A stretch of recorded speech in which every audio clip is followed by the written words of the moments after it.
one nation, under God, indivisible, with liberty and justice for all.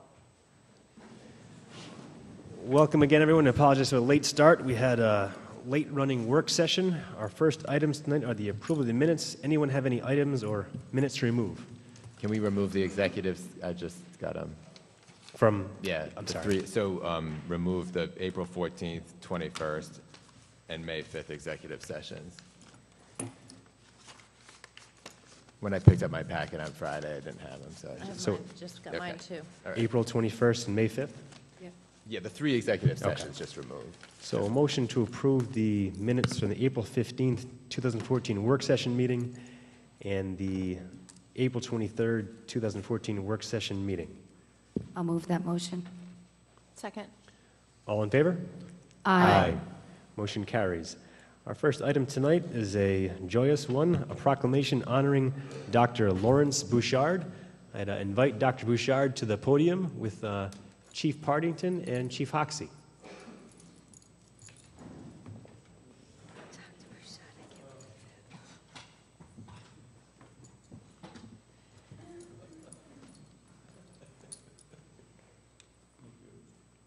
I'll stay up here with you. Go.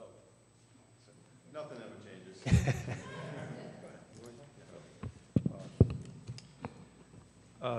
I'm honored here to be able to talk about Dr. Bouchard.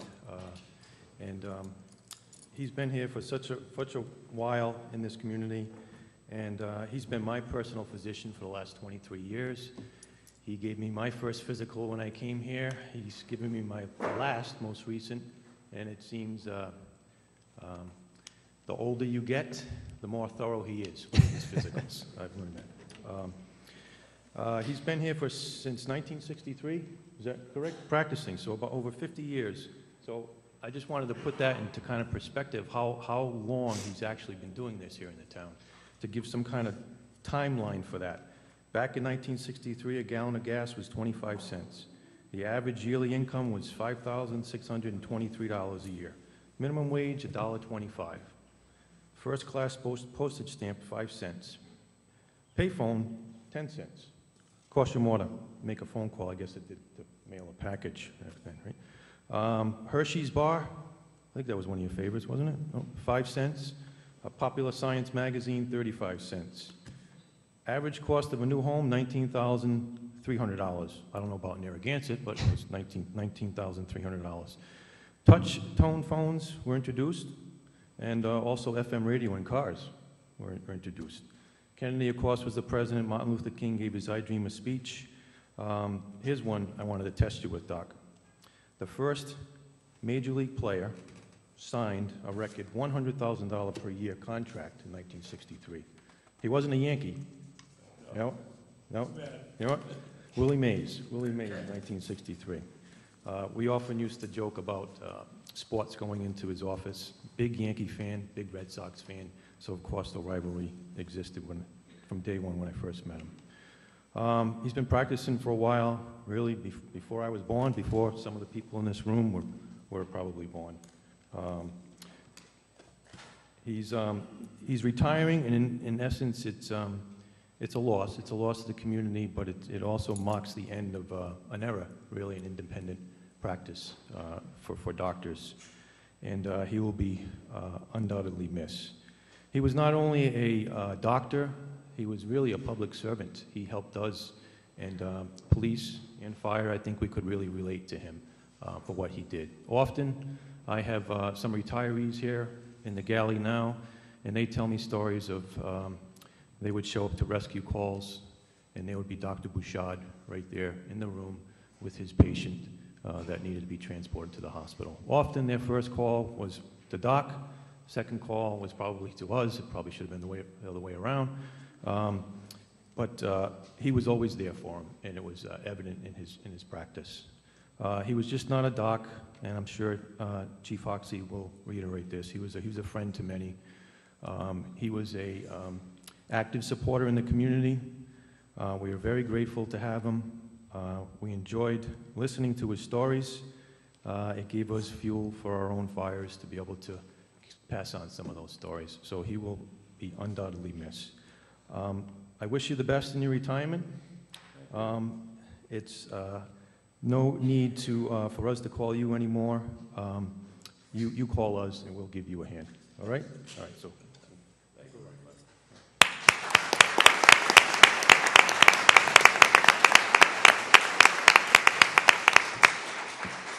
Hey, Doc.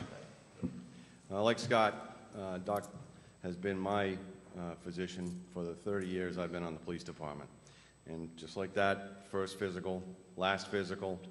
I don't know if you've ever had a chiropractic adjustment by Doc Bouchard. It's not just, it's an adventure.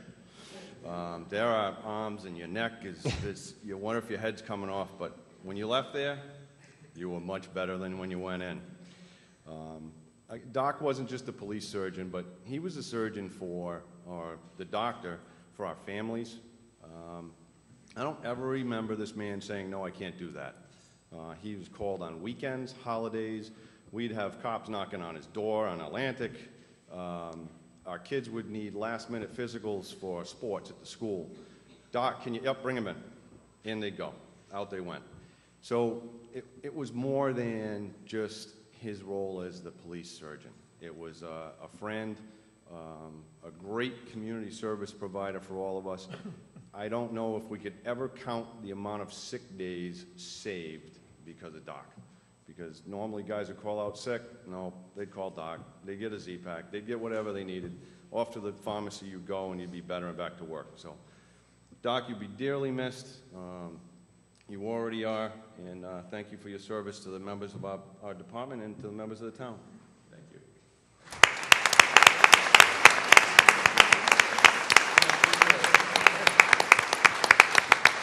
Thank you very much. For those of you that have been here a long time, like I have, I was first worked under Chief Colvin. That's how, and I don't know those of you remember him, and Chief Monahan of the fire department. And the first town manager, Buzzy Mulligan, was the town manager at the time. Since then, I've worked under 4 or 5 police chiefs, 4 or 5 fire chiefs, I think about a dozen town managers,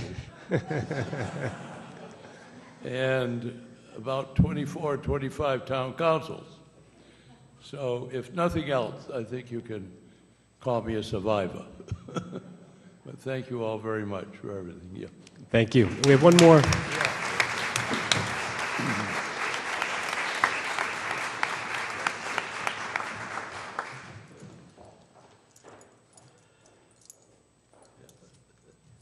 We have one more item from Dr. Bouchard. It's a proclamation honoring Dr. Lawrence E. Bouchard. Whereas Dr. Lawrence E. Bouchard has dedicated 50 years to a career in our community, and our community benefits from the active involvement of its citizens, those men and women who commit their time and energy to making their town a better place to live. And Dr. Bouchard possesses a spirit of concern for others and has devoted countless hours toward the health and welfare of this community. By playing a direct role as the police surgeon of the town of Narragansett, Dr. Bouchard stands as a reminder that all people have the power to make a difference in building a responsive and successful community. Dr. Bouchard has exemplified the spirit of the town of Narragansett by giving his time and energy and expertise to the members of the police and fire departments of this town, and the citizens and employees of Narragansett are indeed grateful for the commitment, dedication exhibited by him in his capacity as the police surgeon, for it stands as a shining example of good citizenship as a model for all. Now, therefore, be it proclaimed that the Narragansett Town Council does hereby recognize and applaud Dr. Lawrence E. Bouchard for his dedicated service to the town of Narragansett and wish him continued success and good fortune. Congratulations. Thank you.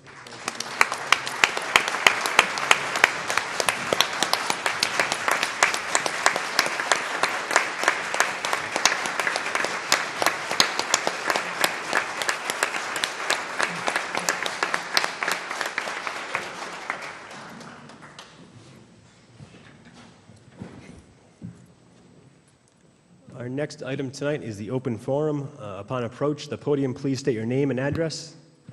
Mr. Jones.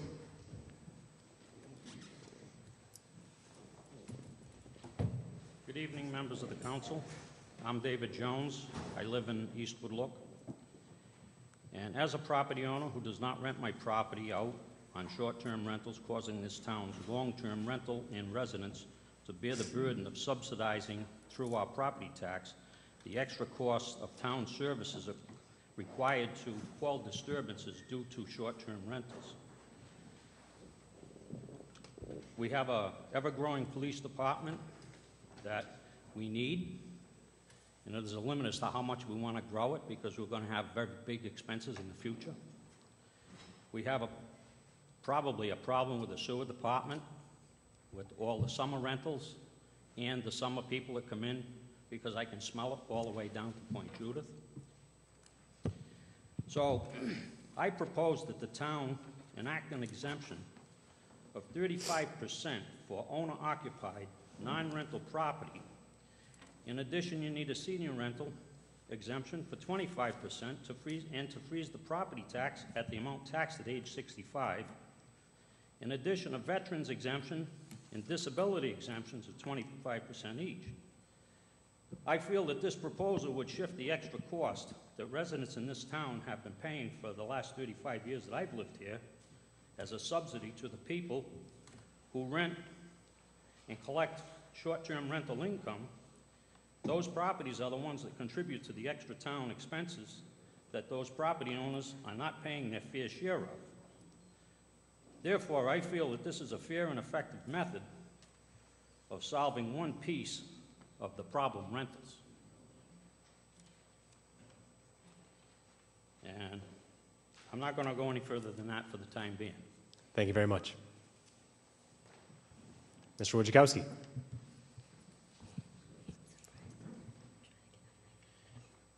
I'd like to just talk a little bit about other post-employment benefits, OPEB.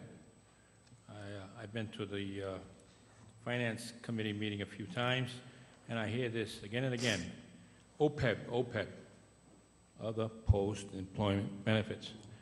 And I think what I heard is that we are not really adequately funding that item. We're not really paying our bill, if you will.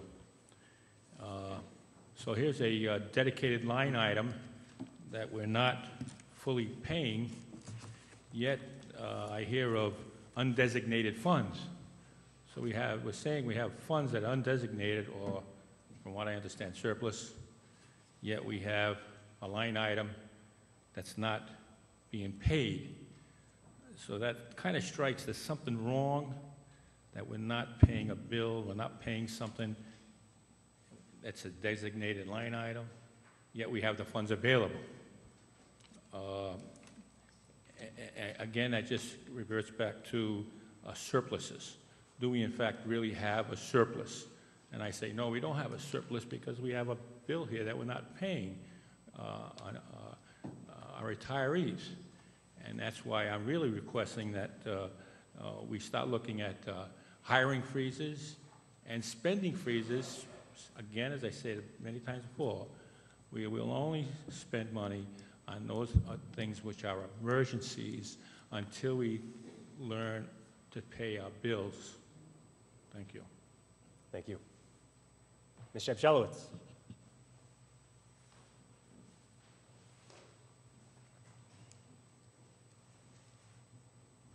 I wanted to add to the remarks about Dr. Bouchard. I don't really know him. I only met him once, but I know plenty of people that go to him and swear by him. My one memory of meeting him was when the high school eliminated a school nurse because of budget cuts. And he was the town doctor, and apparently you had to notify the town doctor if there was a change in the health plan for the town. And he came to the school committee meeting. I was so impressed because there were children up at the high school that suffered from diabetes, asthma, epilepsy, and certainly family and emotional problems. And the fact that he came as a public servant, he was concerned about the kids in the school. And I think that's what a public servant should really be about. So that part wasn't really addressed because he was the town doctor, which included the health policies for the schools, which is very important. So I want to thank him for that, because he stood up for what was right. I've also requested frequently an update on what's going on with the Housing Authority, housing for seniors, the bike path, and I'm very concerned because I heard there were going to be requested zone changes on Narragansett Avenue, which is the one block that's parallel to Wanda Street.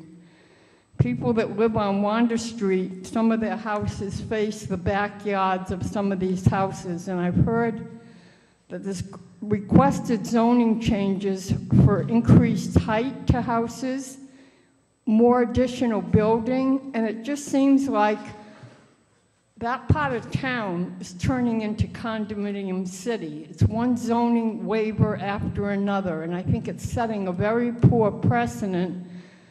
There seem to be gated communities in the town. The wealthier people live there, and they don't have to worry about students moving in and their houses being divided. But when bigger houses are sold on Narragansett Avenue, they're almost automatically converted into condominiums or more bedrooms for rentals. And I totally agree with what Mr. Jones said. It's not only an eastward look. You have to take a look at what's happening to the center of town. Some people are protected because they live in wealthier communities, but it's not fair to people that live in the center of town seeing their communities destroyed by condominium and student blight. And I wish you'd address this before the next election. Thank you. Thank you.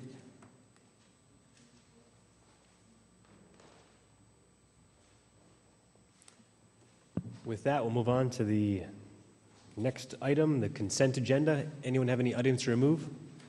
I would like to remove number 7. Anyone else? Motion to approve the consent agenda items 1, 2, 3, 4, 5, 6, 8, 9, 10, and 11. I'll move that motion. Second. All in favor? Aye. Motion carries 5-0. Number 7, a motion to approve the use of the miscellaneous repair and construction contract with George Sherman Sand and Gravel, Inc.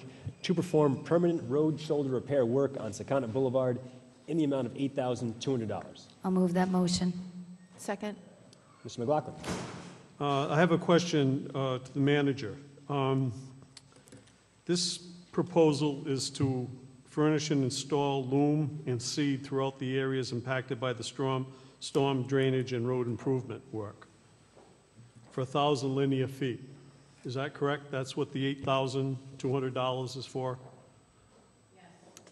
We purchased a truck, I believe, for $209,000 that has a piece of equipment on it that spreads loom and seed. And one of the reasons why we purchased it was to be able to spread loom and seed along the sides of the highways to repair them. Why are we, when we have the equipment in place, why are we going back to Sherman Sand and Gravel and paying them $8,200 to do a job when we have the equipment right there in the garage to do it? I don't have an answer to that. I'm going to have to get you that answer, unless Mr. That's fine with me. It's okay Okay. with me. If Okay. you can get it. You don't have to get it right now. I understand that.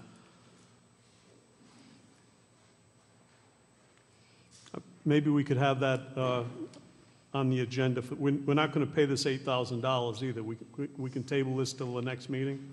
Want to make that motion? Yeah, I'd like to make that motion. We table this to the next meeting, and we can have that information supplied then. I'll second that. All in favor? Aye. Aye. Motion carries. Moving on to old business, number 12. A motion to approve the request from the Bonnet Shores Beach Club Association and allow entertainment on Friday evenings from May 1st to September 30th until 11:30 p.m. I'll move that motion. Second. Discussion. Go ahead. I didn't know. There's Is been a Mark lot of leaving? Yeah. back and forth on this one. Mark, do you want to give us a rundown of what's going on? Sure. Last meeting, there was a motion to reconsider the decision denying the request. That was before you, and that motion passed. So the vote was back up for reconsideration.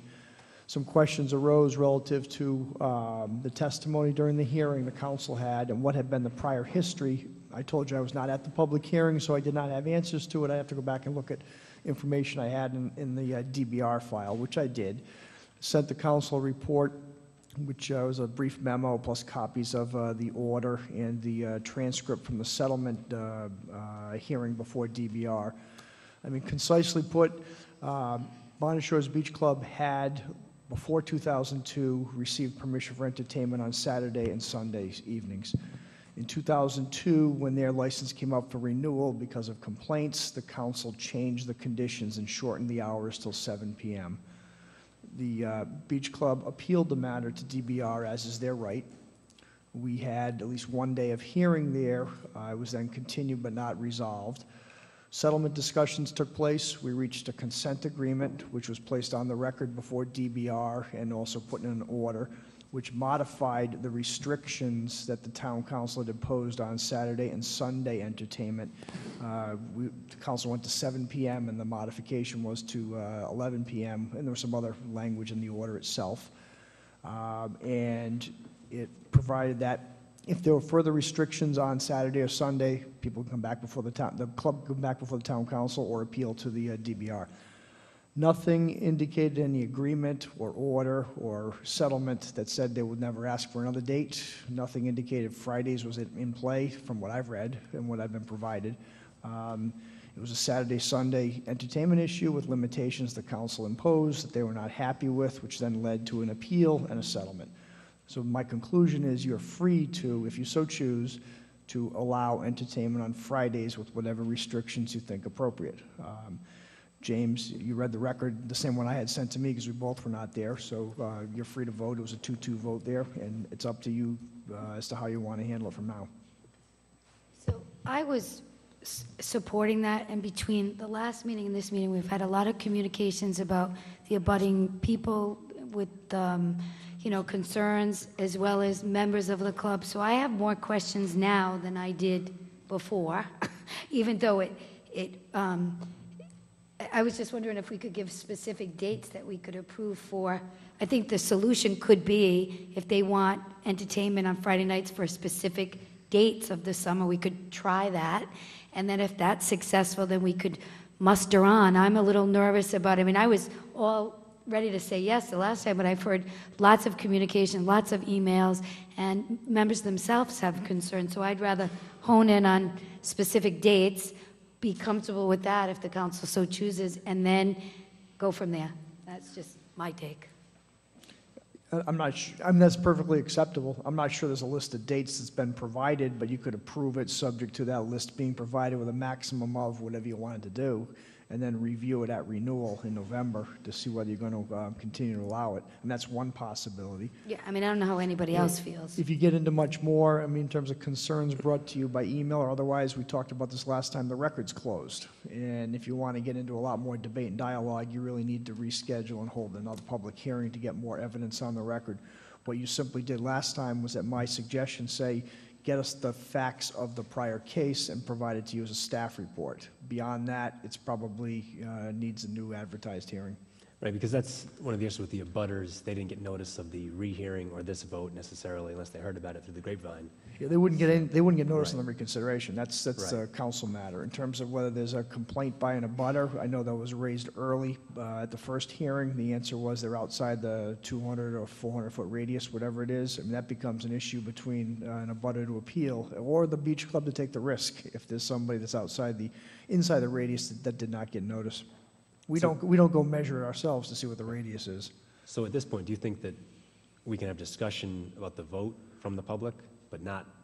I think basically it's just like any other public hearing. You've taken the testimony, you've continued and closed it. It's up to you guys to debate amongst yourselves. The public input is done, and then you vote on it. Just like a new liquor license, a zone change, license renewals, you take the testimony, close the hearing, deliberate, and vote on it. If you want to get more commentary, I think you have to advertise a new public hearing.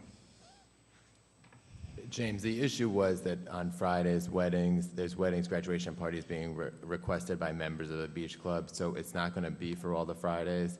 And I think what Susan's suggestion might be a good compromise, where we can, maybe for August and September of this year, we could have, you know, instead of having people come up and, as Mark said, we shouldn't have new testimonies, just have August, September of this year, and if the beach club comes back and needs another date, but the Fridays in August and September of this year, we could lift the restriction. Mark, fair? That's within your prerogative. And thank you for going over everything and making sure that that prior agreement, we did get the facts straight on what was going on in the past. So thank you. I think that would make sense with a provision that we have to revisit this next year prior to any further Friday nights. Sure. That I mean, makes the way, sense. yeah, that makes sense. I mean, the way to do it typically is at renewal. So you conditionally grant permission for Friday entertainment up to X, whatever the hour is, for the months of August and September, with the provision that at renewal time, there'll be the opportunity for abutters and the applicant to come in and testify as to what problems have existed, and then you can make a decision as to whether it will be also permitted in 2015 if you decide to do so. That gives us the opportunity to hear complaints if there's complaints from abutters, because I know it's not for every Friday that this is being looked for, so I would make that motion. Right, and just for the record, I did read the transcript like Mr. McSally had sent over, so I'm pretty familiar with what happened. So is that Should we just do it for modifying? this season then? Yeah, Just that makes not even August, September, just do the season? Well, And then, August, September of this year. yeah. Yes. Yeah. That's what I meant, yeah. So Okay. is that a modified motion then? Because we, So if that's what you're looking to do, I think the motion would be to grant on a trial basis, I mean, not on a trial, but to grant for the 2014 season Friday entertainment for the months of August and September, not past, I think it's 11 p.m., I think is the restriction. Need to check because I haven't looked at it. 11:30. 11:30. Provided further that the question of continued Friday night entertainment would be reviewed by the council at the time the license is renewed in November of 2014. I'll make that motion. Second. Any further discussion? I do. I have a question as to why Mr. Mannix is even involved in this discussion. I think He's an owner of a property. He owns the property at the Bonnet Shores Beach Club, and he's participating in this, and he should have recused himself, in my opinion. Well, thank you for your opinion. I also like to remind everybody that we're declaring our candidacies in 2 weeks, so politics is getting involved in things, first of all. Second, I don't get any benefit from it, okay? As a member of the club, there is no benefit. Conflicts come from when you get a benefit, if you were getting a financial benefit of some kind, which I'm not getting. I'm not getting one, so. Well, the bond, but they're going to There's so many ethical problems in this state, Doug, and you're pointing out whether there's a couple people who get a wedding. But a couple of people going to get a wedding on a Friday, a couple families who happen to be members of the beach club. And I'll be honest, sometimes I like it when it's quiet at the beach club. So as a member, I actually may think differently about it. No, a lot of the members but do. I know they do. That isn't right? my point. My point is that So what's my benefit? you can benefit by it because their income increases. That may mean that your dues may not go up. You're an owner of the property, and you shouldn't be sitting here making decisions as to whether we grant them license or not. That's my opinion. Good, well, thank you. You've And expressed it twice, It and has I don't. nothing to do with politics. It has everything to do with politics, Doug. Because what you're talking about now wasn't the initial proposal, it was before us the last meeting, okay? So I It think has you should everything to do recuse with yourself, but then maybe again, your view of transparency isn't really what you propose it to be anyway, so we'll stay there. Well, in any event, looks like the discussion is ended. All in favor? Aye. Aye. All opposed? Nay. Motion carries 4-1. Number 13. Well, move on, actually, go back to the public hearing. A public hearing on the 2014 Community Development Block Grant CDBG application. Someone can make a motion to open the public hearing? I'll make that motion.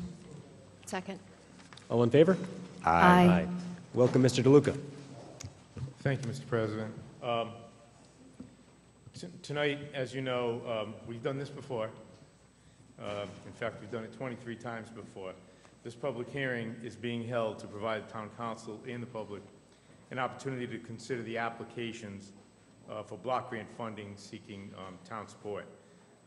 This process is the same as we've encountered in many years past, where the state sets a dollar limit that we can request.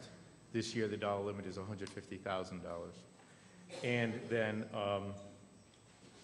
and requires that applications comply with at least one of 3 national objectives. As you know, the CDBG is for low-mod income housing, and that is one of the 3 benefits, if grant benefits individuals of low and moderate income. 2 other potential eligibility criteria are the prevention or elimination of blight, or meeting an urgent community development need.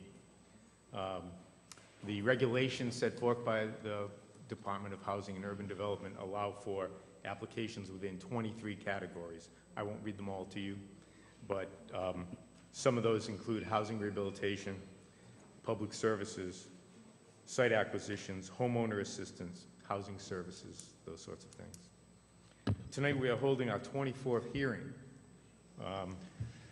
We've been at this since 1991, and since 1991 the town has received in excess of $2.37 million in block grant funding for these sorts of purposes.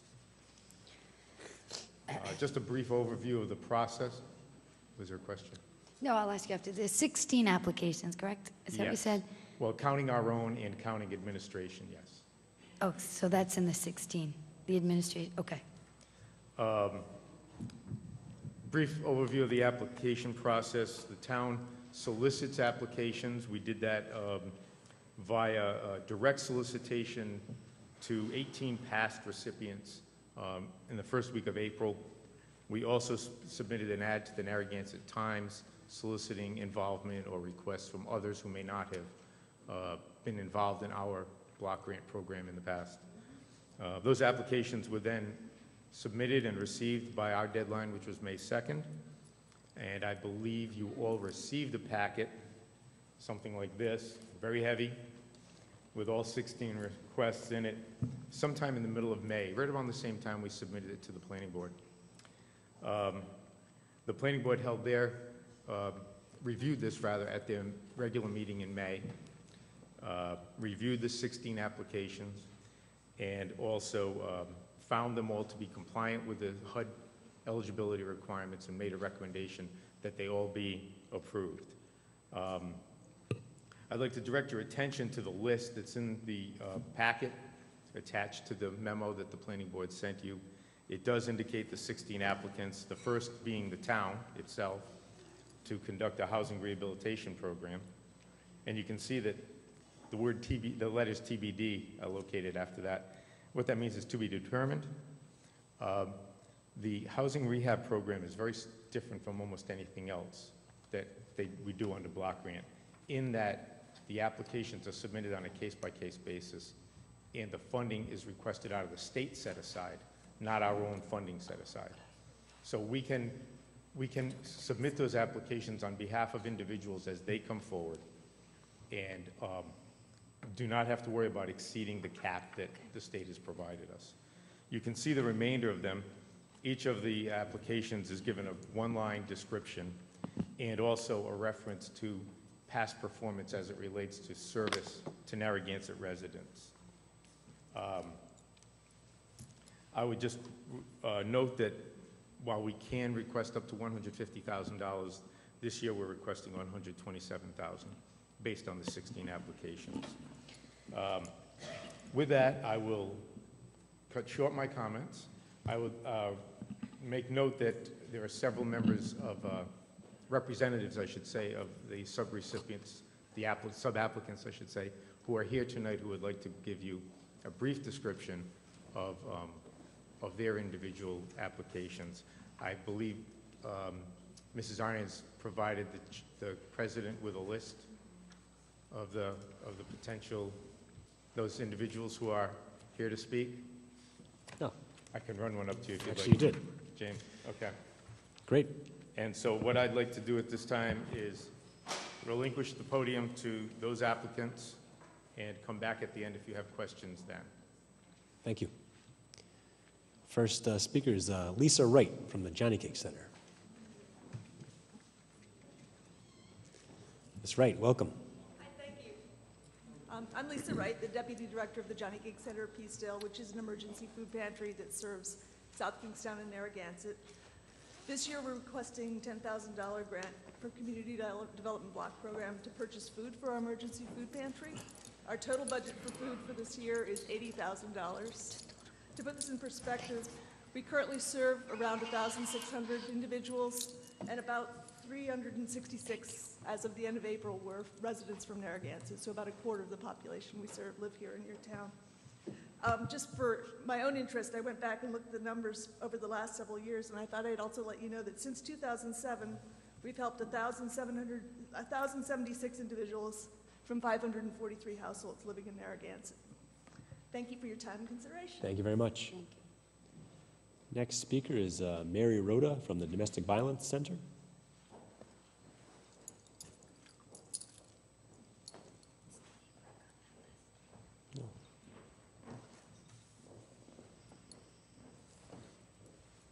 Welcome. Thank you. Good evening. Good evening. I'm Mary Rhoda, the Executive Director of the Domestic Violence Resource Center.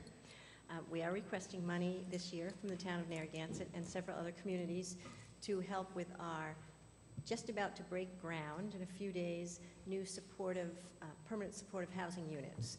So we're asking for money for case management to assist the people with their case management and for some of the expenses in running a facility. I also want to mention, and this is really rare, and I'm really excited about this. As we looked at the percentage of people that we served, 4% of the people we served were from Narragansett. And I congratulate Narragansett and I congratulate us for work well done, because that is 64 individuals compared to 135 individuals from Narragansett that we served last year. So I think our work is working. So thank you for your past support and look forward to your future support. Can I answer any questions? Thank you very much. Thank you very much. Next speaker is Russ Partridge from Warm.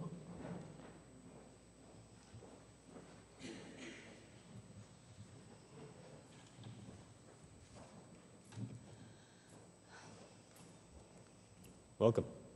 Thank you very much. Good evening. My name is Russ Partridge. I'm the Executive Director for the Warm Center in Westerly.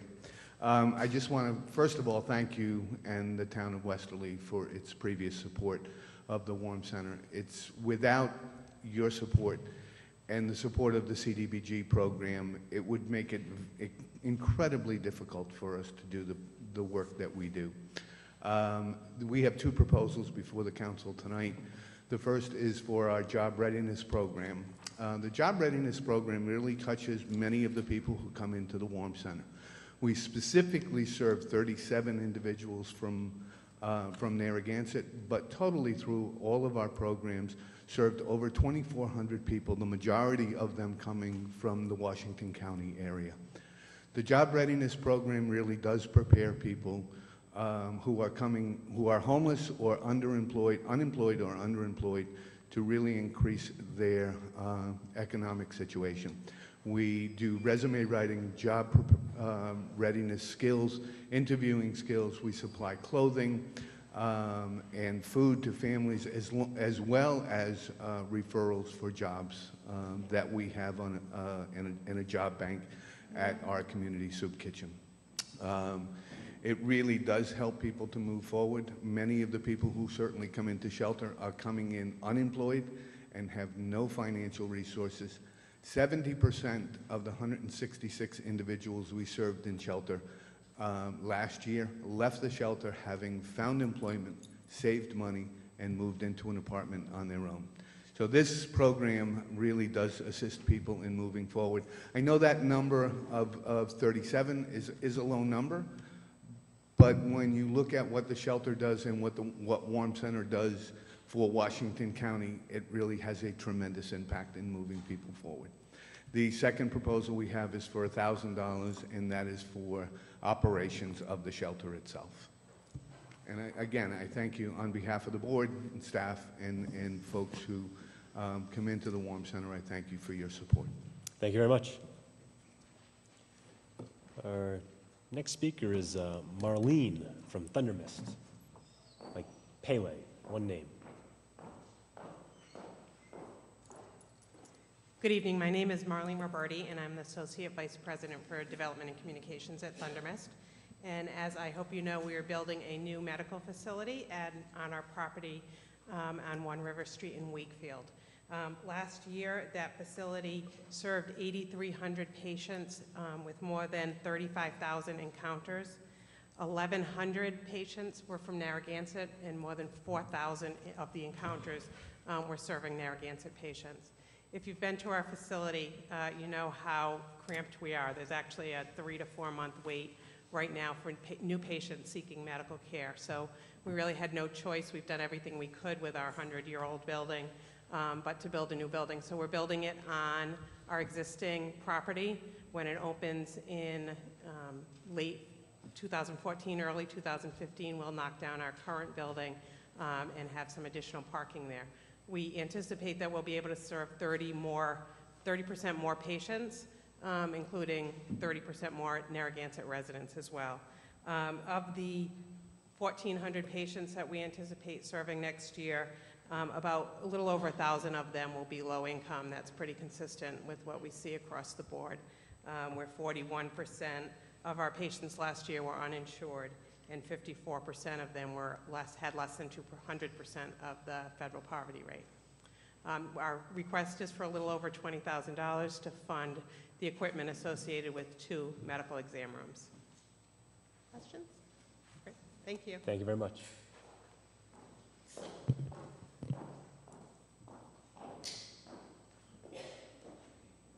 Mr. President, I believe there are a couple more people in the audience who came in who didn't get onto that list. Okay. One is Chris Hannafin.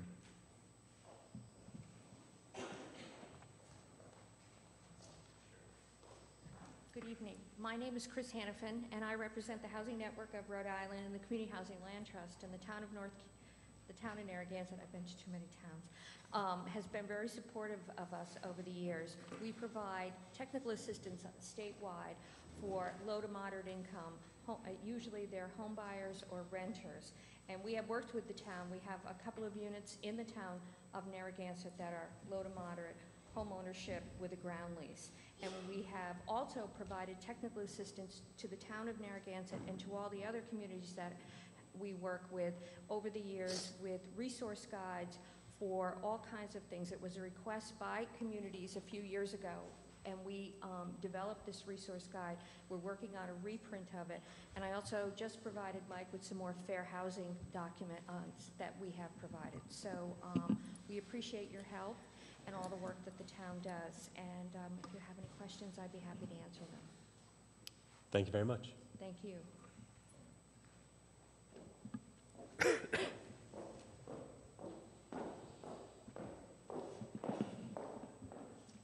Good evening. My name is Jerry Manning, and I'm with St. Elizabeth's Community Cornerstone Adult Services. This is the first time we're applying for funds to Narragansett.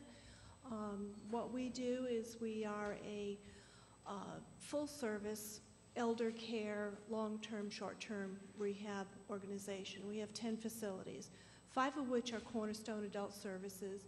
This is a day program for seniors and adults with disabilities where they come during the day. They have medical assistance to assist to the restrooms if needed, showers, nutrition, physical therapy, occupational therapy, in a safe environment so their loved ones, their children or spouses can go about and work during the day and know that they're taken care of. We do specialize in memory care. We stretch from Little Compton, Tiverton, all the way to Coventry, now down to South Kingston, Narragansett, West Greenwich area. So our services are being used much further around. I'm sorry. We're asking for $5,000 to help the residents here in Narragansett, many of which are on state subsidy, copay or waiver programs, and that is costing, it costs about $70, $75 a day to take care of a loved one, and the state is reimbursing at about $52 a day. So this funds will help those families continue receiving the care. I know we're new. Do you have any questions? Thank you very much. I invite you at some time to come on up to work and see our facility. Thank you. Thank you.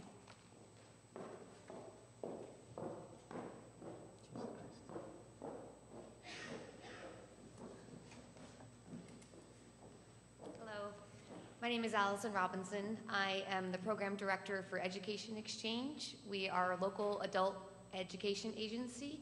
Our focus for the request this year is on prepping more students for their GED. Last year we served over 40 students from Narragansett in our GED classes, and we appreciate the support over the years. We're asking for only $1,960 just to help supplement a teacher to be able to offer. Every year our funding goes down a little bit from the Department of Education. And we also are able to do job support as well that adds to our program. Did you have any other questions? Great, thank you very much. Thank you.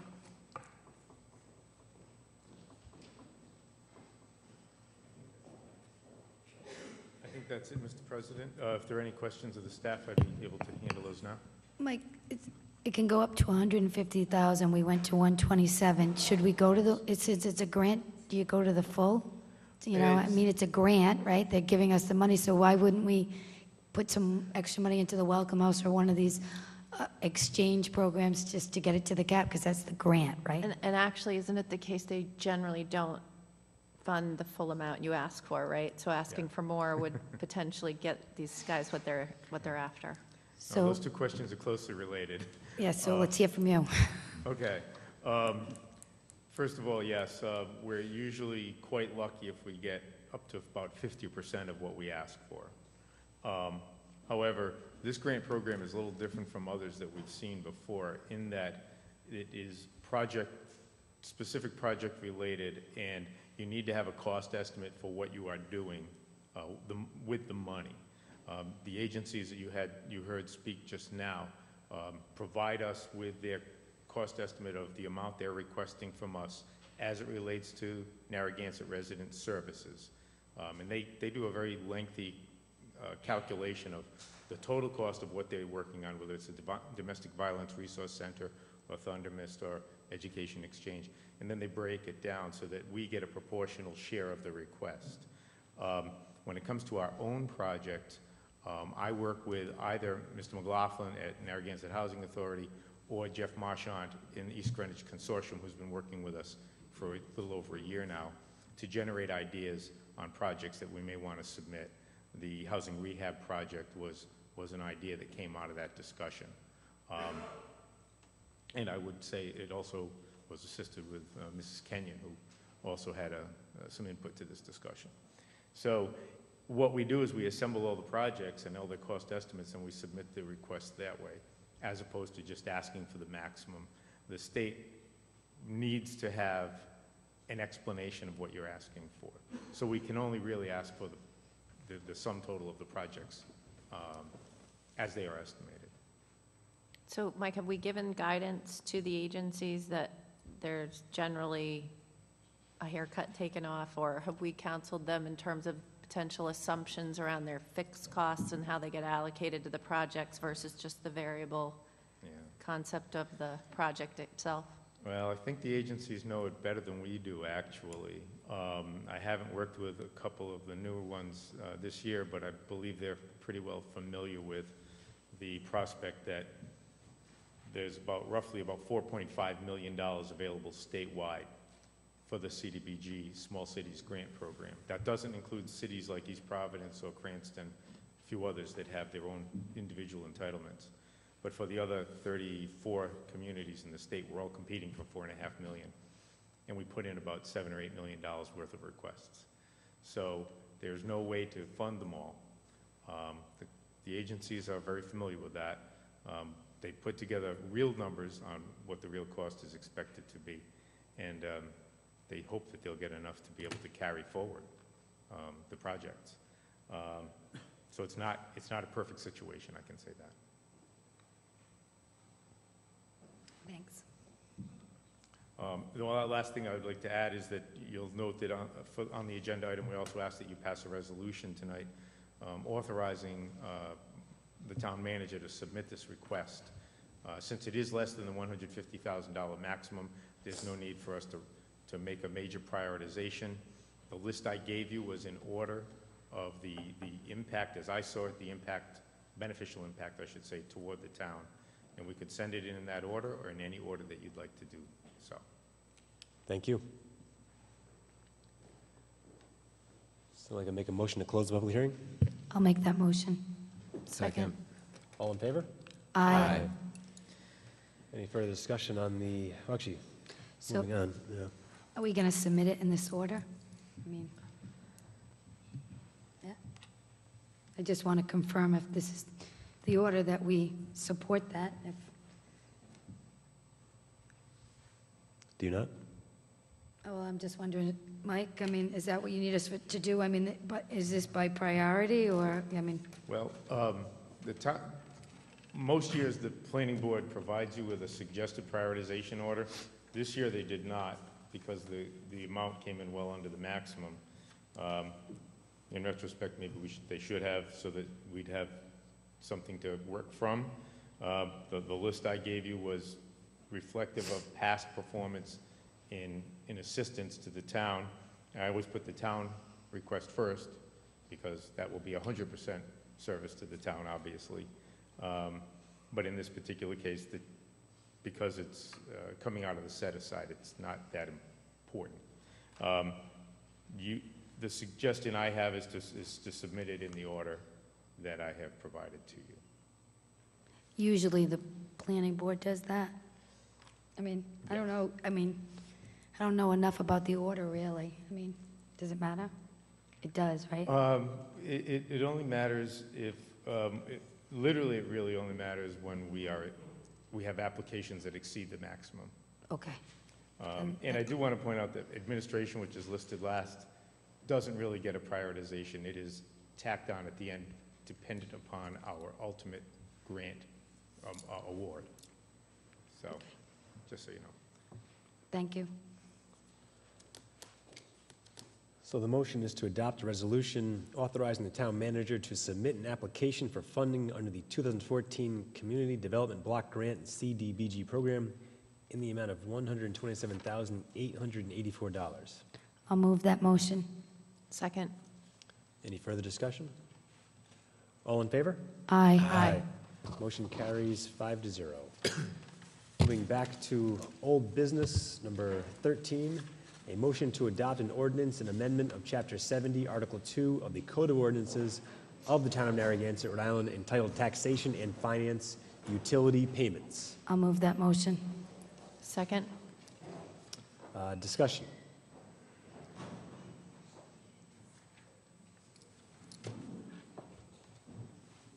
All in favor? Aye. Motion carries 5-0. Number 14, a motion to discuss and possible action on the status of signs for the trash containers in Galilee, cameras to monitor the trash cans, and the tag and tow sign in Galilee. I'll move that motion. Second. Discussion. Mr. McLaughlin? Yes, could I have a report from the manager, please, what the status is? The signs are up in Galilee.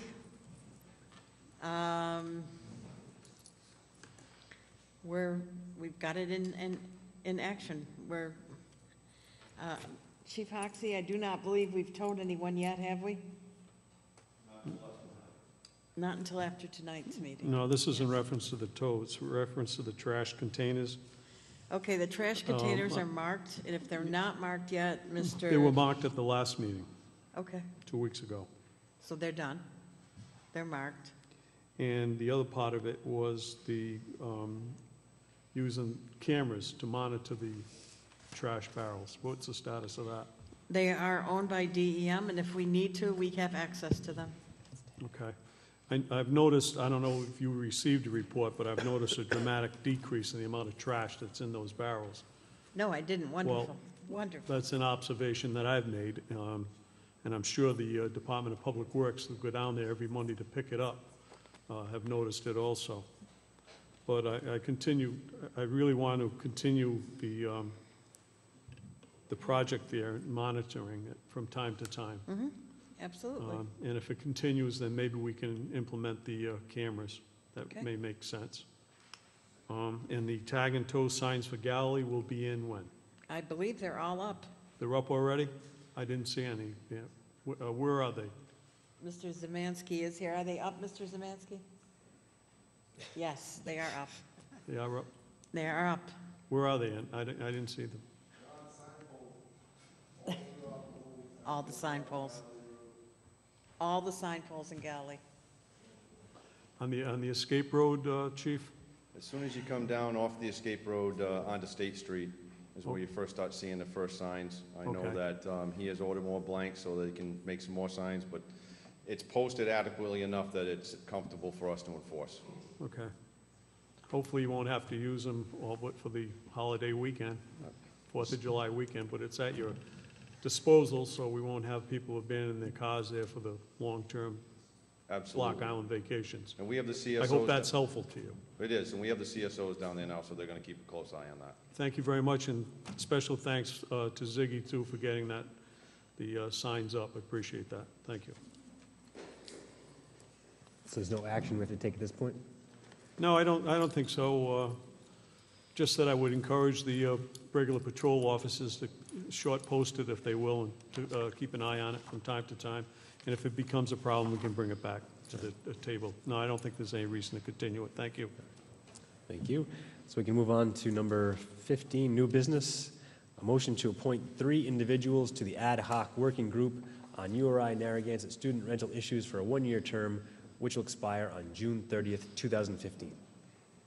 I'd like to move to amend the motion to appoint 10 individuals, and those 10 individuals would be Tony Colombo, Anne Marie Silvera, Lynn Notrantonio, Harry Schofield, Deborah Colvin, Sandra Fabrizio, Jose Santos, Joe Soya, Jeffrey Tox, and Jeff Dentler. And then I'll explain. Yeah, I'll second that. And the explanation, James, is that we just had interviews with these people for 1 hour. The original intent of the committee was to have 1 individual from each of the neighborhoods, but we have people who are coming forward volunteering their time, and we want to make sure we hear what they have to say about this, that each has different skills they can bring to the table for us, and we don't really want to turn anyone away from this, so I think it's an opportunity for us. They can, I know Pam and Dean are going to be part of this committee, so I think if they need certain point people on certain things, that can kind of be worked out within the pieces of the committee, the internals of the committee. But that's my point of view. That's why I'm amending the motion to have the 10 instead of the 3. So I agree with that. I mean, there are 10 people. The 4 additional people would be the manager, the chief, Nancy Devaney serving as a partner prevention, and me as the councilwoman from time to time. So it's not a huge group. It's not 50. It's not 3. So I happen to think very similarly that if somebody can't make it from that end of town, that there's a second person on there that supports that. Everybody interviewed well. Everybody cares about the community, wants to solve the problem. So I think it's a small enough group to get the job done. It was a good group of people who interviewed. They all spoke very well and passionately about the issues, so it is difficult to keep anybody off, I think. It seemed like... I agree with the observations about the interviews. I thought it was really refreshing, and there was a lot of different perspectives, which was useful. I do struggle with that number of people and being effective. I think we've established committees before where there have been small numbers of people, and we've gone through this exercise by doubling just to make sure that everybody had a voice. And I think just in the appointment of the town manager committee, which again was a very widespread interest, lots of perspectives came to the table. We started with every council person appoints 1 person, and then there were 10 people, and I think even folks on that committee felt that it was particularly ineffective given the number of different perspectives. So my belief, and maybe you can correct me, Pam, was that this is less of a committee as much of it's your advisory sort of service in your and the chief's dealings with URI and Mary Jo, I think is her name. And it's not to suggest that the committee would sit and conjure solutions, but it was more you and the chief are in front of URI with some perspectives offered by the various regions. Maybe you can provide some clarity, because I could Just see so you two know, the people- motion does say student rental committee, so it probably would be good to clarify. Yeah. Because that's what it says, student rental issues. So that would be helpful. I'm sorry, I don't understand what you mean. Clarification of, Well, the motion says it's student rental issues. Tell us about the working committee, whether it's 3 or 14 people. What's the charge of the committee? Like, what are they going to do? Well, you described them as a think tank once, so it's like an ad hoc working group that will help you.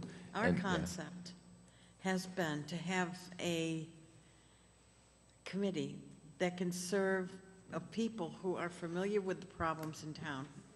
We suggested 3 to keep it, 1 from each part of town, to keep it movable, to keep it light enough to be able to actually do something.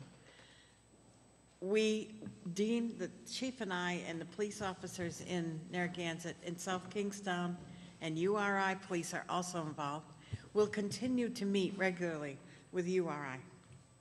We will continue to meet. That's our core group. The group with the citizens, we planned on having them meet only a few times a year in order to plan a town meeting twice a year in this room where people can come forward with their complaints from all over town and talk to us about what they've experienced during the year.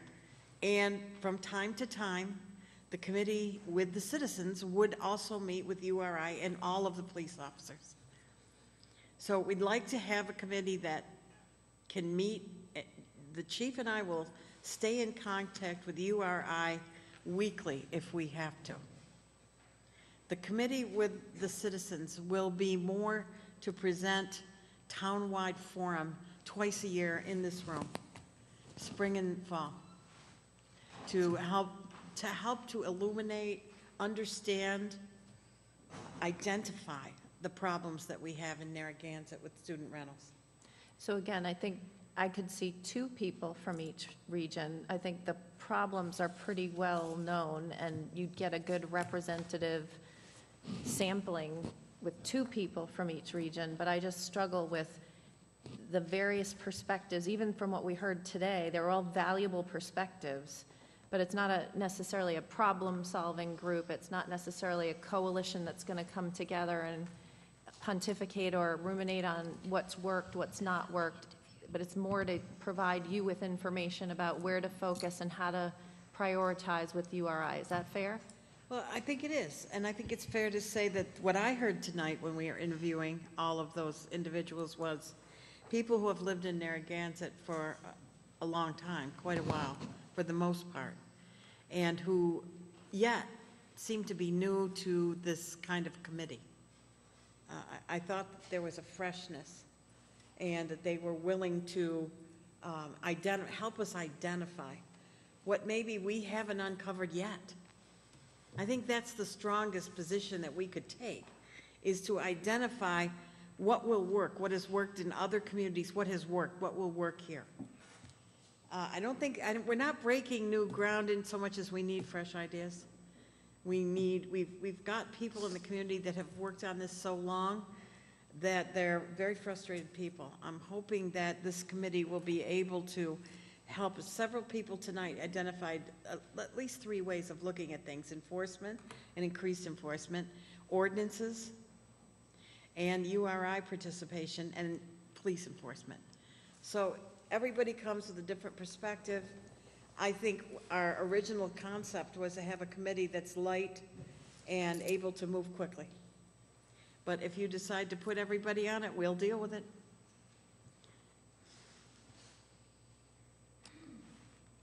Anybody else have any comments? Mr. Wojciechowski? You didn't apply, you know. I was surprised, actually. I just can't do. How much more can I do? I try. First thing, I take issue with student rental issue. It's not a student rental issue. It's a drunken person issue. People get drunk, whether they're students or not students. So we're dealing with a drunk person issue. Please change that.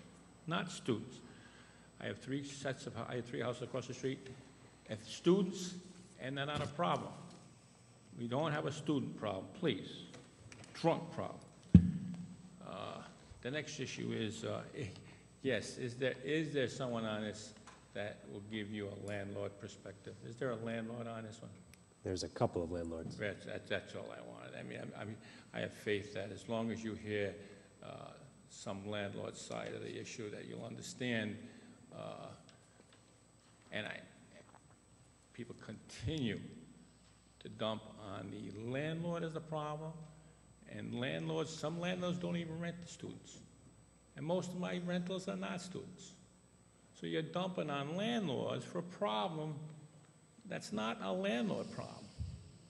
It's drunks. Plain and simple, drunks. And there's many drunks that are not students. There's many drunks that look for the parties that are not students.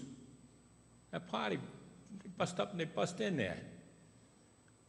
So please, let's stop using this word student, and you're really blaspheming those good people, learned people, smart people at URI. Many of them grad students, pharmacists that I have in some of my rentals, pharmacy majors, engineering majors, people who should have some respect. So let's put the blame where it is here, and that will help us identify the problem. Once you stop labeling, mislabeling, maybe you'll figure out the problem, which is drunken people. Thank you. Thank you. So the current motion is for the addition of the 10 interviewees today. Anyone have any further comments on that? Seconded. All in favor? Aye. Aye. All opposed? Nay. Motion carries 4-1. Congratulations to the new committee. Thank you all for coming forward. Thank you. Number 16, a motion to adopt a resolution approving the school department's equipment lease purchase and authorizing the town manager to execute such instruments on behalf of the town. I'll move that motion. Second. Discussion. Yes, ma'am. Miss.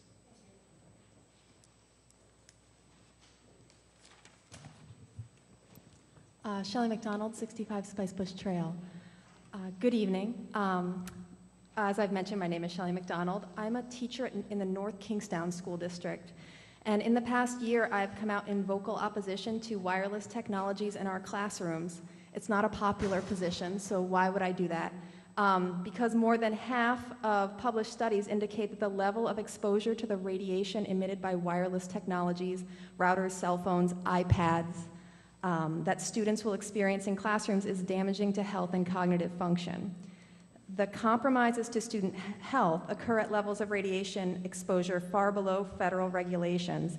And despite this, many school districts and towns continue to deflect concerns raised by teachers and parents by citing compliance with FCC guidelines.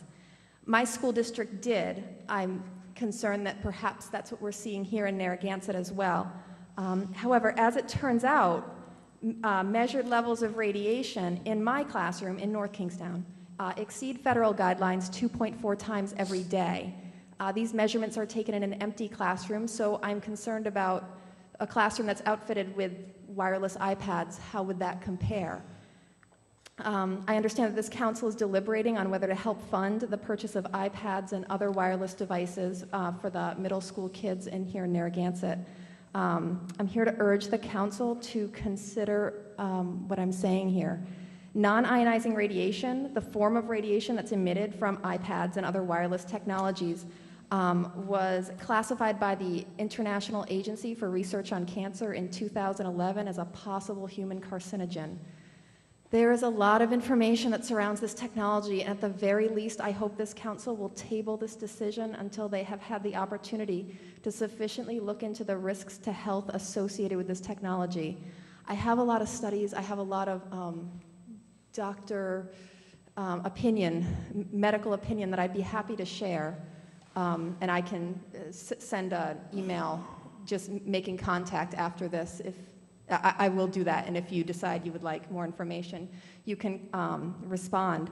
So there are wired alternatives that are safer and in many cases cheaper than wireless devices. Apple iPads, which is what the school department is asking for, among other things, are not easily adaptable to use in a wired setting. So they are strictly wireless, and that is my concern with that.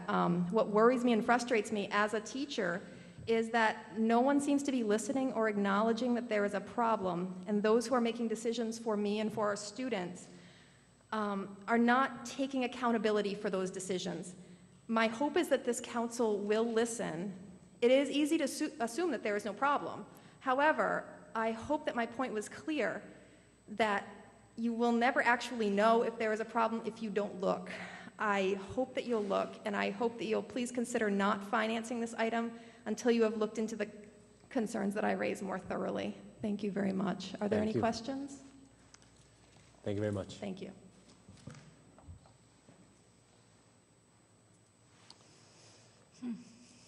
Looks like there's no further discussion. All in favor? Have any questions for Kathy on this? Doesn't appear so, no? So the way I read the specific request, there's mostly laptops, which I don't know whether they're connected through wireless or they could be configured in a wired way, which it is in fact cheaper. And there are 25 desktops and 9 laptop carts, or 20 iPads.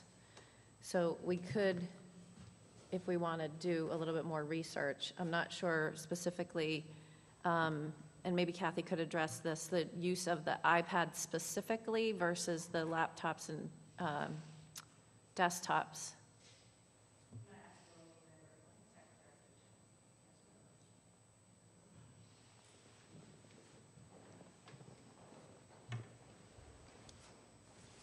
So there's 2 questions. Laptops connected Ethernet or Wi-Fi, and then second, use of the iPads. The laptops will be connected the majority of the time wirelessly. And what's the question on the iPads? Use of those versus the laptops. Who gets the iPads versus who gets the laptops? What's the distinction and need for both pieces of equipment? Those particular iPads that are in this are for special ed classrooms, so they're going to be divided up into 4 or 5 different special ed classrooms.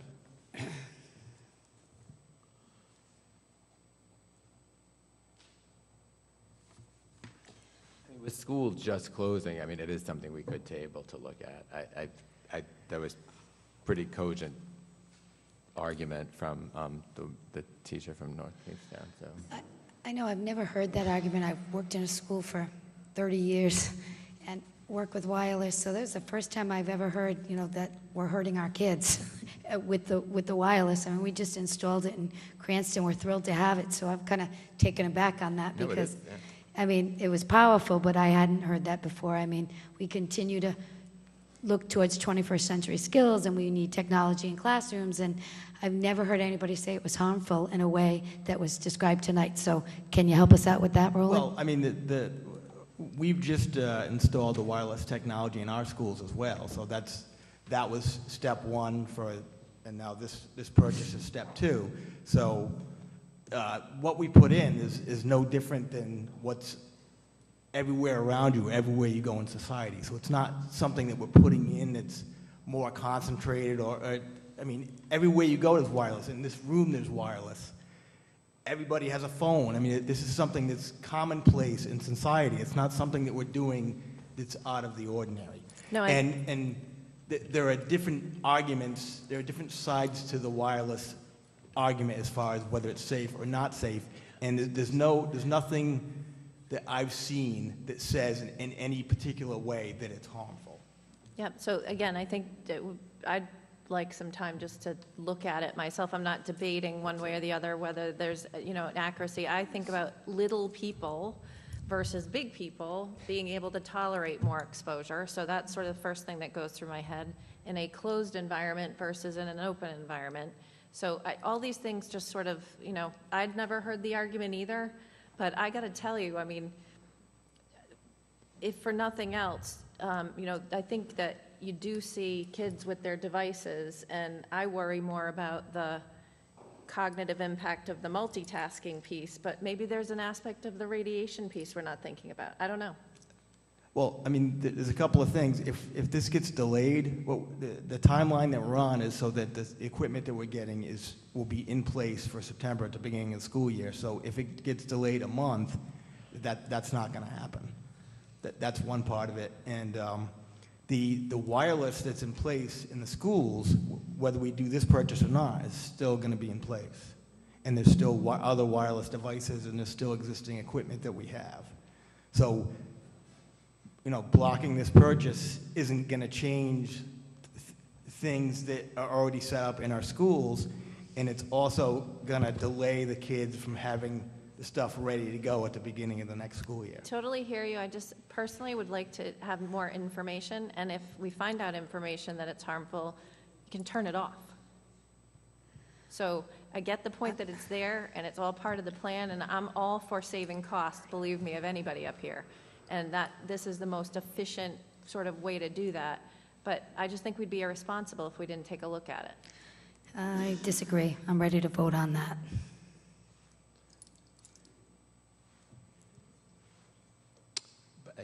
I see where you're both coming from, but I think to table it 2 weeks is not gonna. Here comes a parade. On top of this, I know we're talking about purchasing of computer equipment. However, this was a lease that was put out to bid, and the reason it's coming to you is it's a financing instrument that we're discussing more than the actual purchase. It's a lease purchase agreement, so this was a bid for a lease at a low rate that needs your approval. So while we might be able to discuss exactly which type of equipment it is actually for approving the lease instrument, the financial instrument as well. And most certainly, if you would like additional information and information that would actually present a different side than was presented to you earlier, we certainly can do that. But this is part of a statewide agenda as well, relative to making sure that we have the proper equipment for our park testing. It's been fully financed by the Department of Education and our legislatures in a huge initiative. We would not be taking children's safety into account, and we hope that we can provide you with some information for the other side, but please trust the decision-making around how we use our equipment with our children as well. There is certainly another point of view that we could provide to you rather quickly. Well, there's been no motion. And I just want to say one more thing. Waiting, we lose our rate. We'd have to start this whole process over again. It really would be a grave change. We come to you every year on these leases for various equipment. It's a very cost-efficient way for us to spread our payments across 4 years. So currently, the motion is to adopt. There's some talk about a delay. There's been no motion made on that aspect. Can you either amend the motion or vote on the motion currently? With that, all in favor? Aye. All opposed? Nay. No. Motion carries 3-2. Number 17, a motion to approve the submission of a 2014 COPS grant application that would fund 2 police officer positions. I'll move that motion. Second? Discussion. Question. Well, I think the chief's going to come up anyway and talk about it, but had concerns about the grant and wanted to make sure we understood when the grant runs out if we actually adopt the police officers and the benefits and the salaries for the rest of our living lives. Probably at least mine. What we're asking tonight is just the council's permission to apply for this grant. The application process actually closes Monday. It's been over 4 years since the COPS grant provided any availability to law enforcement for this. We did avail ourselves of this in 2002 when 2 officers were hired when we first started the community policing division. This grant pays 75% for the first 3 years. The only requirement after that, or the requirement after that, is they have to be kept for 1 year following and paid 100% by the town. In 2002, when those officers came on, after the expiration of that grant, it coincided with 2 retirements. So we actually lost those 2 new positions through attrition. We had the 2 retirees. So again, if we are successful, and that's a big if, to even be receive this grant, I would have to come back to you again and ask the council if you so choose to accept the grant. At that time, you can obviously say yes or no. This was just an opportunity that came forward, I brought to the manager, and we wanted to bring it in front of you as an opportunity for us. I know that we've met with Laura. There's been some talk of this being financed from the rental registration fees. Potentially, it would save overtime because it's 2 more full-time bodies. You're not going to see them until this time next year if we're successful and if you so choose to accept and allow us to hire the 2 officers. It'll take us that long to get them. Yeah, but again, tonight is just the submission, so This just is the just the process. And even submission. if, at the end, if we don't want to acquire that down the road, then we say, Absolutely. Okay. If we receive the grant, then I have to come back to you for acceptance. that's fine. For the submission. Doug? Well, it seems to me we're violating a policy of not hiring people. There's a couple more people coming on board. We told every other department head that there was a hiring freeze, and the bottom line is at the end of 3 years, you're going to pick them up and you're going to pay their pension benefits and you're going to pay the health benefits and the uniforms and the bullets and guns and everything else, and I don't think we need to go there now. And I don't think we should be wasting the time of the chief and his staff doing the research to fill those 2 positions. It's 75%.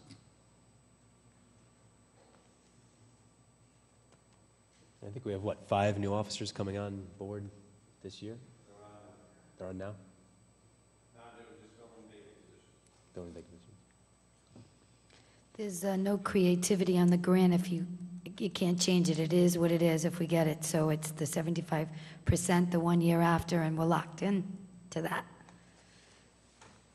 So I guess to Doug's point, we're going down a road, but for what purpose? What we're doing is Yeah. hiring some people. That's what we're going to do, we're just prolonging it. That's what you're doing. So when people retire, which inevitably they will, it doesn't mean they have to be replaced. And I thought we heard that enforcement is the thing that is not occurring to our liking in terms of the student issue. So I would imagine additional enforcement would be partially the answer to that. I agree. Not necessarily with additional men. No, but again, people retire and you don't have to replace them. I think, again, this is about getting the opportunity to secure a grant versus hiring 2 people at this point. At the point when the grant is awarded, if it is awarded, you make the decision whether or not you want to be additive or not accept the grant. Is that accurate? Yes. If we've agreed not to hire people, why are we going? Why are we doing it? We all agreed that that's what we're going to do. There's going to be a hiring freeze. We aren't going to add any more people to the rolls here. So it would be, And that's exactly what we're doing. it would be the 5 additional that we just hired and then 2 more, so it'd be a total of 7 instead of 5, correct? Yeah, so it would be additional. Ms. Nolan? No?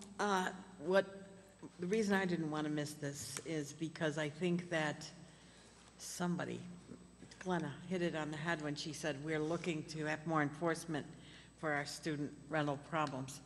And what I saw as a vision for this was that you talked about by the fall increasing rental registration fees.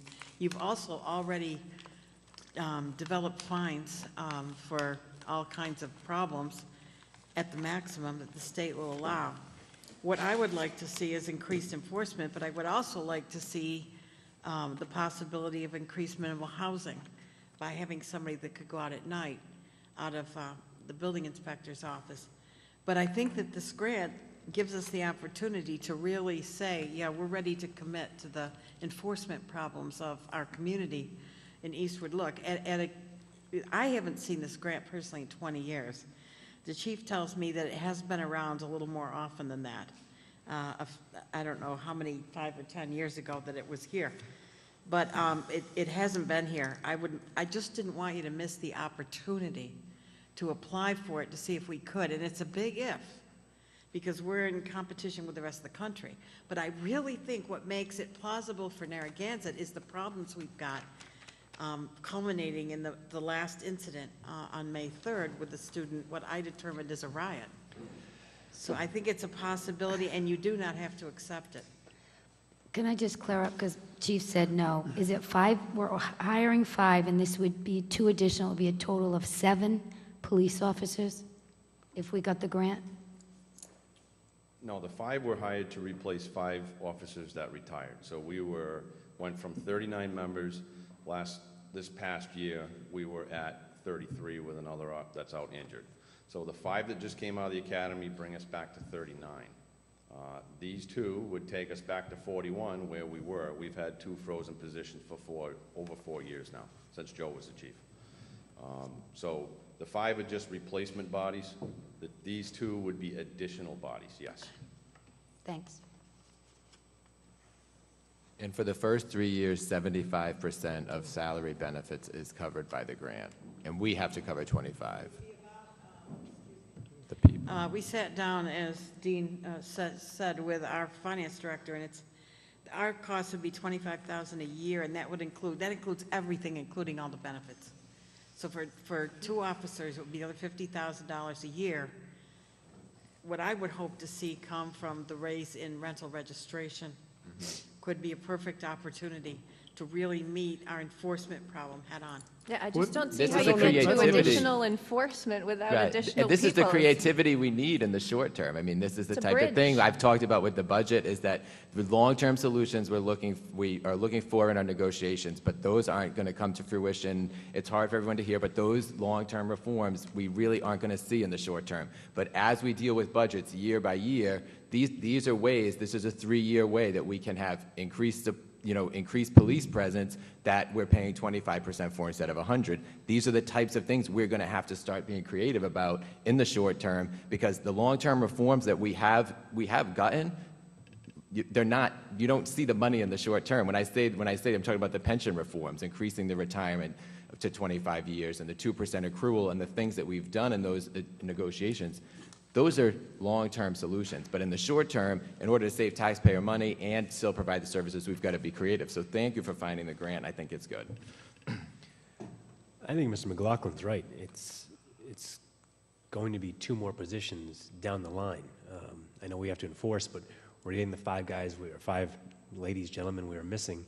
Hopefully we can utilize some different strategies to avoid 2 more pensions, like Mr. McLaughlin said, 2 more uniforms, 2 more salaries for the duration. I'm worried about that. That's my concern.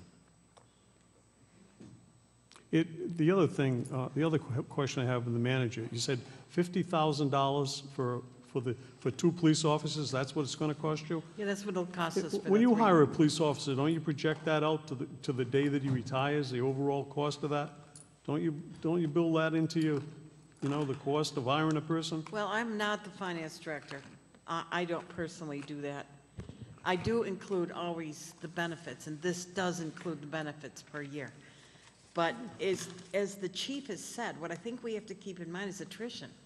We're definitely going to have retirement during that time, and you've got 2 new people coming in at a much lower rate than, and we should expect within 3 years. But you're hiring 2 more people. You're increasing the size of the police department. Yes. You're increasing the size of government again. You're Yes. increasing our pension benefits. You're To meet a increasing our problem- medical benefits. To meet a problem we've identified. We have identified a problem and said one of the ways to cure this problem or to start to present a solution is more enforcement. It's the only reason I'm here. That isn't more enforcement. That's a given. But how you do it is a different way. There's a the lot of other ways. answer? There's a lot of ways of doing that. How do you do it? Reassign people. To what? What is the problem? So nobody on the road looking out for drunk drivers anywhere else in the town and throw everybody an eastward look? Well, that's an exaggeration, but I just wonder how many people are on at any given time. There's only 39 people. They're not all working on the same shift. You split that by 3, you've got 10 people on at a maximum amount of time. If you've got 3 up in Bonnet, 3 down in Eastward, look, who's on the road protecting the rest of the citizens? if you look at the plan for the 2 new offices, I don't think you have them on the road, do you? Community service. Community service, one was going to follow up on reports, and another one was going to be in teaching deer and something else, right? Isn't that what it says? I know. I'd have to refer to the chief. Chief, have you thought this out? We have talked about this. We have talked exactly where they should go. Well, we tell everybody that we're not going to hire people, and guess what? Here's the proposal.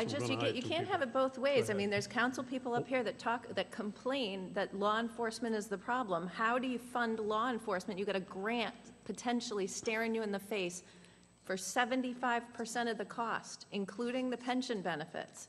And that's not a frugal way to address a problem, bridge a gap, and wait for people to retire, which is inevitable to happen.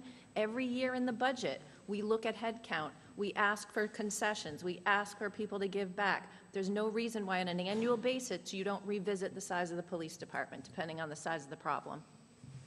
And the waste in government that we're dealing with is a more systemic, long-term problem. It's pension benefits that were way too big in 20, 25 years ago. That's the real issue, and that's something we all, as a town, everyone is putting a hand in to try to fix. But again, those are long-term fixes. And to say, and I think that we need to look at where we have waste, because we know we have waste in some parts of what we do, but that also means decreased regulation. We need creative ways. Those are other things we need to look at. We need to make things so that we don't have to be enforcing a million different rules, but when we need to enforce these types of things to stop the violence in Eastward Look, then we need to address the problem. The whole point of government is to react to the problems that are out there, and that's what we're trying to do, and I think that's why I'm supportive of this. These 2 bodies would be on the road. We already have 1 officer in community policing. We have a second that's designated to go in September 1st for the start of the school year. So if we were to receive the grant and if you were to approve the acceptance of the grant and the hiring, then these 2 bodies this time next year would be on the road. I mean, I'm going to agree with it because it's the submission stage, and again, I am complaining about the problem, and I hope that the enforcement will help it with the increased fines, with the committee, so I can support it, but that, it's going to cost a little bit, but I do support it for the submission stage, and I'm just still a little aggravated.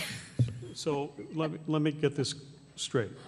These 2 new officers that come on are going to be dedicated to all of the student problems, all the student issues in our town, all of the complaints in Eastwood Look and every other community that has problems with students. Is that what their dedicated service is going to be? No, we have 2 officers, 1 officer right now that is handling that on a part-time between that, DARE, and SRO in the schools. A day job? During the day. Yeah, well, we don't have a problem with them during the day down there generally. Well, the bodies on the road at night, including the party patrols, will be the responding officers that will be in the neighborhoods, in every neighborhood, during the upcoming school year, in addition to other resources we're looking at bringing in. I can't reassign people. By contract, I can't take 5 guys and say, from now on, you're working these hours on this shift and you're going to be in this neighborhood. It shifts beats and posts twice a year. What I am going to do this coming September is staff the 7 at night to 3 in the morning shift. So this didn't happen last year. We just didn't have the people. So there will be 3 additional officers, 2 working every night, that will be on from 7 at night to 3 in the morning. And there will be far more emphasis on placing them in, obviously, in the problem areas. So with a retirement or 2 retirements, there's no guarantee that 2 new people will be hired. That's what's been going on in the past 4 years or so? Anytime someone retires, I have to ask permission from the manager to hire, to fill those positions. That's what happened when we went from 41 to 39. At the time, Chief Little decided, because of 2008 had come upon us, not to fill those positions because of the economic times.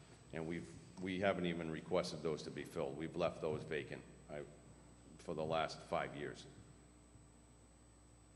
Almost 6. So we could discuss. Until now, because you'll have 2 more coming in to fill those vacancies. Only if we're successful with the grant, and that's the only reason I asked the manager to bring it to you, was because this is a grant opportunity, and if you see fit, fine. If not, fine, but it is an opportunity for us to review. Dean, if we get the grant, and it's a maybe, if we get it, Yep. we can cut them loose if we decide, you know, and like the second or third year, right before that 4th year, that we're all set when we use the funds of the grant up, right? We're not like, You're not telling them they have to work 25 years.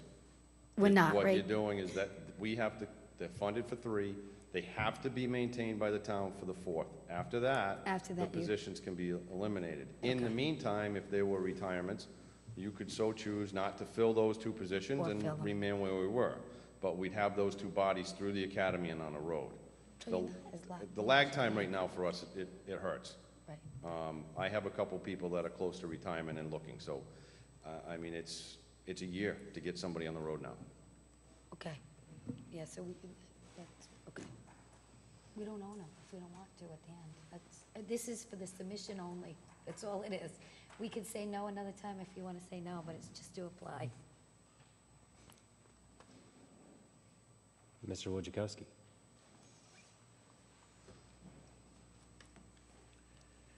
Councilman Doug, hiring freeze. Of course, you know, hiring freeze. I think another solution you haven't looked at is maybe temporary help can be used on those specific nights or weekends where there's a problem. It's not, you know, here you are hiring a person for the whole year when we don't have a year-round problem.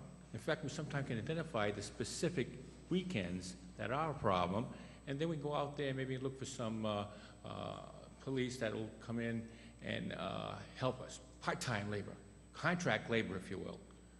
Other policemen, maybe some state police would like to do some overtime here on those specific nights. So now we have a state police officer and maybe a state police car, again, with more prominence out there to really make an impact for those specific weekends that we have the drunks come. Again, please don't use students. Please, drunks. Let's reclassify drunks. When the drunks are causing trouble, we need the maximum presence, and let's do it on a temporary basis. Now, if we can specifically say that these people will not stay specifically unless we have retired, so we don't increase our force, we can deal with that later. But right now, I say we must send a message, a hiring freeze. We have problems with our budget. We've got to stay here. There's other ways of doing it. Thank you. Thank you. No further discussion. All in favor? Aye. Aye. All opposed? Nay. Nay. 3-2, the motion carries. Could I say one thing? I have to say this. Nobody has ever instructed me that there's a hiring freeze. No one. You have not voted that. No one has ever said there's a hiring freeze. Right now, we have 4 people out in wastewater. We're actively trying to fill them because by law, we have to. I mean, there's no hiring freeze that I know of. If I'm wrong. Well, maybe I used the wrong terminology. Maybe it was expanding the departments, adding to our government. Okay. Maybe that's what the words I should have used. Okay, I'm sorry. I'm very sorry about that. I'm sorry, too. I just want you to know that I'm very frugal, and there are positions I am voluntarily not filling right now, and there are positions which I may not intend to fill again, but those that we have to fill by law, we're not an overstaffed town in almost every department. I just wanted to make sure everybody knew that. We put in, when people leave, we put in what we have to by law fill and by contract fill. So I just wanted to make that. Thank you. Thank you. Thank you. Number 18, a motion to approve the use of the miscellaneous repair and construction contract with George Sherman Sand and Gravel, Inc. to construct drainage improvements on Padabscott Trail in the amount of $28,000. I'll move that motion. Second. Discussion. All in favor? Aye. Motion carries 5-0. Number 19, a motion to approve the use of the miscellaneous repair and construction contract with George Sherman Sand and Gravel, Inc. to perform permanent paving repair work on Secundit Boulevard in the amount of $49,800. I'll move that motion. Second. Any discussion? I have a question of the manager again. On all of these public works projects that the Sherman Sand and Gravel are doing, we're supplying people to supervise it. We have, in your explanation on all of those items, you have people, we set the plan up, we supervise them, we keep track of it, we have on-site inspectors and all that. Is that what we do? We always have somebody watching any project that we have going on in the town, always. Yep. But they can't do any of these projects. They're unable to do any of these projects, the public works people. Seems like you could have 3 of these projects going on at the same time. Well, I believe that most of these are going on simultaneously. Am I right, Mr. Cesarin? Yes, I am right. They are going on simultaneously. That's one way we can save money, is to get them all done at once. It's really beyond our labor force. We have 8 people down there. And they're still working on, but I know that they're still working on it's just an unbelievable amount of jobs that they're trying to get done right now.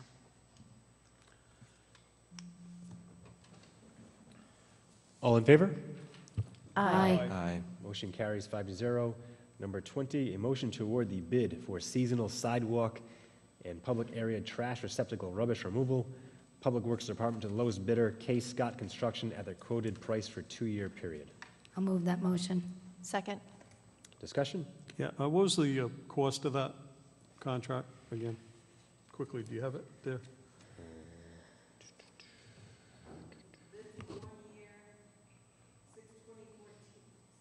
1 year, 6/20/14 through 10/14/14. $24,203. Yeah, I think this is the same, we're paying the trash pickup. They pick it up in the summertime. This is the same trash pickup, I believe, that our Public Works Department does the rest of the year. I have to refer to Mr. Cesarin here, if you don't mind. I can't answer I'm that. pretty sure it is.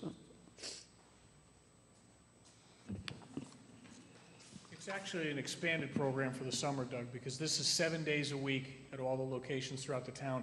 Okay. It also includes hand-picking any trash that happens to, people throw it and it gets near the barrel and they miss it, Yeah. or it just ends up on the side of the road. So it's an expanded program for the summer. Okay, thanks. Interestingly enough, the bid is about $8,000 less than it was last summer. Well, maybe with our trash lines, it'll be even less next year. Maybe. All in favor? Aye. Aye. Motion carries 5-0. Number 21, a motion to discuss and possible action on the allocation of funds for special appropriation agencies for the fiscal year beginning July 1st, 2014. I'll move that motion. Second. Discussion? Mr. Wojciechowski?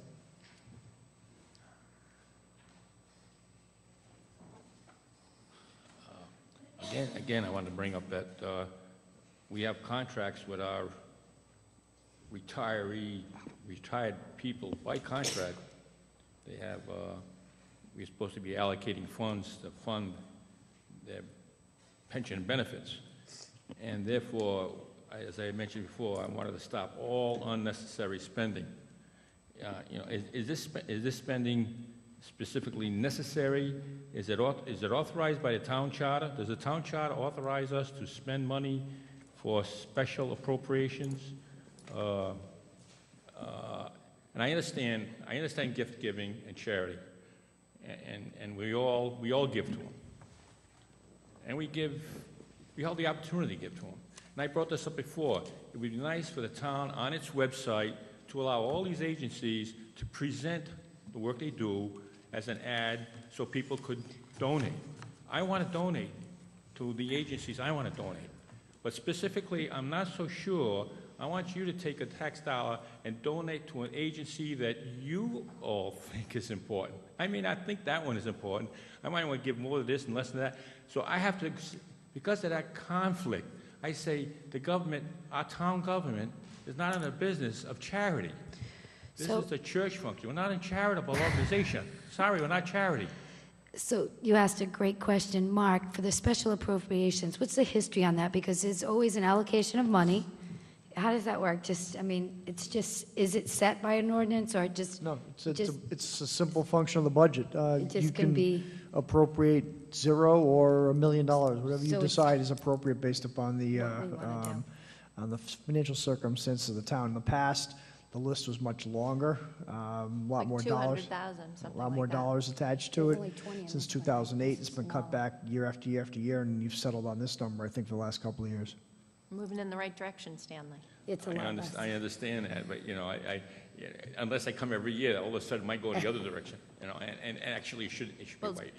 that's why we- It should be wiped out. Guaranteed to keep you coming back, Stanley. It should be wiped out. This line item has to go. It just has to go. see zero, And one, put them all on notice to that lots. there's other ways that we can help, but not with the dollar at this particular time. Not this year, just 1 year at a time. This year, nothing, okay? Just 1 year, please. Thank you. Thank you. All in favor? Aye. Aye. Motion carries. Number 22, a motion to approve the settlement and authorize the town solicitor to sign and file the consent judgment in Superior Court and the town's land evidence records to resolve litigation that was filed against the town by Charles Van Brocklin. I'll move that motion. Second? Mr. McSally? Thank you. We discussed this a while ago, but it's been a few months to get the consent agreement negotiated by other parties. It's a case where the town, some lots that were not merged, but by inadvertence and by an attorney's misunderstanding of the merger ordinance, were merged. Subsequently, one lot was sold. The vacant lot was attempted to be developed. The buyer of the new lot complained, had zoning board hearings. We ended up in some litigation. Town got sued with a request to interpret the ordinance as not being applicable to the circumstances where the lots by deed were merged for approximately 1 minute on the land evidence records. That's some extent, scope and extent of it. Went to mediation in January and again in February. Parties came to a resolution. The town's obligation is simply to acknowledge that the lots go back to their prior status, not merged. The vacant lot can be built upon so long as it meets our zoning ordinance, our engineering requirements, et cetera. That's the sum and substance of the town's obligation. We talked about that before the mediation, and I had that authority, I believe, when I went to the mediation. Thereafter, there's been a lot of discussion amongst other parties in terms of how the other financial terms of the settlement would work out. They finally reached that agreement about a couple of weeks ago. So our only obligation is to go back to the way that the lots were treated prior to the merger. All in favor? Aye. Motion carries 5-0. And number 23, a motion to appoint Tanya Durfee to the Economic Development Committee to fill a vacant term which will expire on 6/1/2017. I'll nominate. Second. Any discussion? All in favor? Aye. Aye. And just Abstain. abstain. Just want to thank Joyce Pershey for her service on the committee. It's her vacant position, and she decided not to reapply. So thank you for her service. Thank you, Joyce. James, I just wanted to mention one thing. I should have said it during the public comment section, but on last Thursday, we were invited to a Flag Day ceremony, the town council, and I was able to attend. It was by the fourth graders, and then the whole many classes in the elementary school. It was Mrs. Press' class, and it was a very patriotic, very life-affirming event. It really was. It was lovely, and I really enjoyed it. So I want to thank the kids, and I think they were talking about Betsy Ross and the history, so it was very encouraging to see the educational system working for us. I was just very happy to see the patriotism and the students coming up and speaking in front of the whole auditorium who were like fourth graders. So it was it was a wonderful event. So just wanted to give that praise to her and organizing that event. Thank you. Motion to adjourn? Second. All in favor? Aye. Have a good night, everyone.